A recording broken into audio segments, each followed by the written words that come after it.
Being a digital nomad seems like an absolute dream lifestyle. And don't get me wrong, it certainly was a couple years ago for me. But there are some reasons why you wouldn't want to become a digital nomad, so that's what we're going to get into today. One major difficulty that digital nomads face is time zones.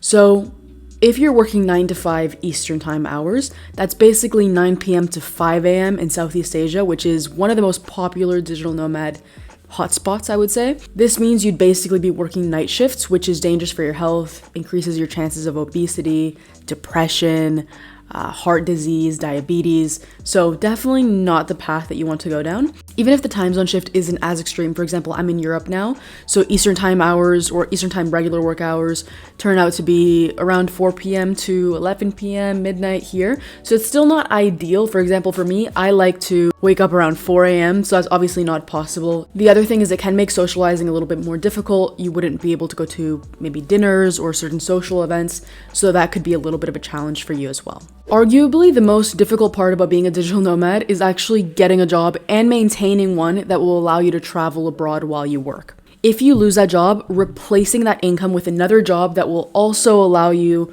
to travel around while you work isn't going to be very easy. You also have far less opportunities in terms of what companies you can work for, so advancing your career is going to be more of a challenge. Two-factor authentication seems like such a small thing, but it has to be one of the most annoying things that you deal with as a digital nomad. If you're from the United States, I've heard that Google Voice actually works quite well. I'm Canadian though, so Google Voice doesn't work to receive SMS codes. I know that some people also keep a really cheap phone plan in their home country, but I'm Canadian, so that industry is kind of a monopoly.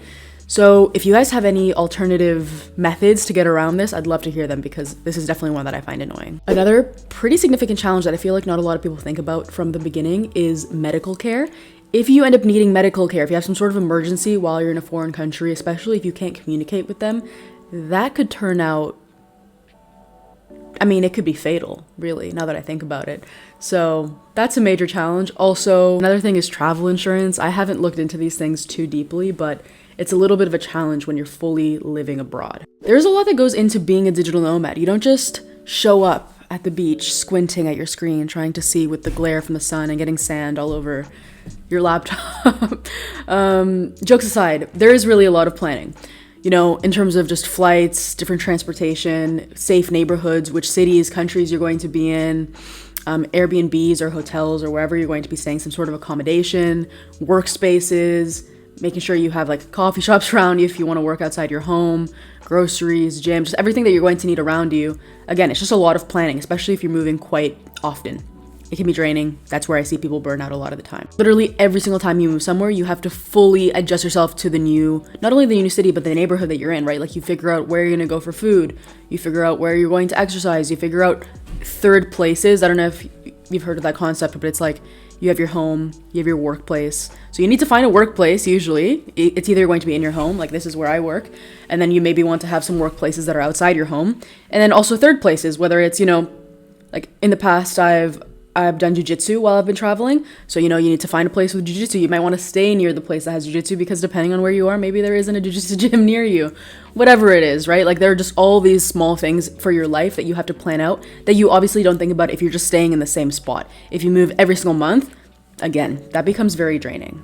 It's hard enough to stay disciplined as it is, just if you're in your home, right? Staying productive with work, that's on its own difficult enough. But when you're traveling, you have even more distractions, right? Like you want to see everything around you. You might want to try all these different foods that maybe aren't the most healthy. You won't be able to stick to a specific healthy diet if you have specific health goals. And you kind of have this desire to live like you're on a constant vacation. And again, that's just really not conducive to your goals. When you're constantly traveling, you're of course away from your family and friends that are back home. So you might feel like you're missing out on what's happening back home. And that can be challenging for a lot of people. You also don't really have your set social circle that fulfills your social needs.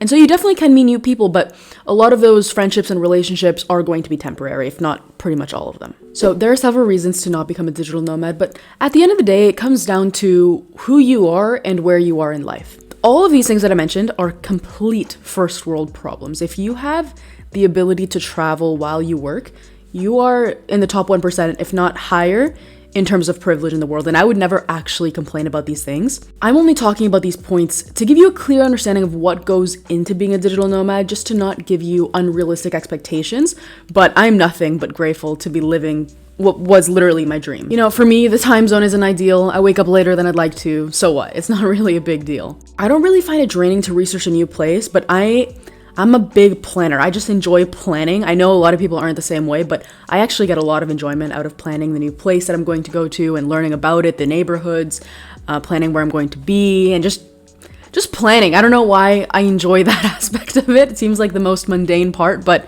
yeah, for some reason I get some sort of enjoyment out of it. Like if you ask me to plan a trip, if I'm going to go on a trip with someone, like I want to plan it. I'm going to enjoy that part of it. I want to make the itinerary. I want to plan where we're going to go. I want to plan where we're going to eat. I just like that for some reason. Staying disciplined is slightly harder. I do feel that. But realistically, if you're going to stay in one spot, who knows? You could be maybe 10% more productive, 25% more productive. For me, and just the goals that I have and what's important for me, it's totally worth it just to have the joy that traveling and consistently exploring new places gives me. So I'll take that trade-off of less productivity. Maybe I'm slower to reach certain goals I have, whatever it is. I'll take that trade-off in order to have more of that joy in my life. But again, that comes down to where you are in life, who you are, what's important to you. So there are kind of two extremes here. So there's me, who I'm super introverted to the point where I really enjoy my own company and I don't really need external factors to fulfill my social needs. And so that works for me. The other individual that digital nomading, let's say as an action, works for is someone who's so extroverted that they literally meet someone. They can meet pretty much anyone, connect with them on a really deep level. I guess not on a deep level, but they can connect with them really easily. And they'll start traveling with that person. Like I literally just met that person and they're like, oh, let's go to this country next. And they go together and they live together. I'm not that person. I need my own space.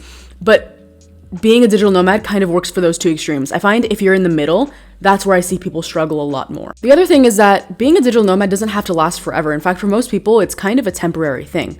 I'm 20 right now, but when I'm 25-ish, maybe 30, around that range, I'd probably want to settle down, or maybe instead of traveling linearly, start to travel circularly. So I'll start revisiting certain places so I have more stability in my life. But now that I'm in my early 20s, it's the perfect time to just be moving around and exploring and living this kind of lifestyle. But it doesn't have to be what you live out for your entire life. So I gave you all the reasons to not become a digital nomad. But if this lifestyle still intrigues you like it does me, you're not going to lose anything by trying it, right? Like, worst thing that happens is you just go back home if you don't like it. So if you guys want to learn more about this lifestyle and see more of it, that's what I share on my channel. Go ahead and subscribe. Don't forget to like if you made it this far into the video, and I'll see you next Sunday.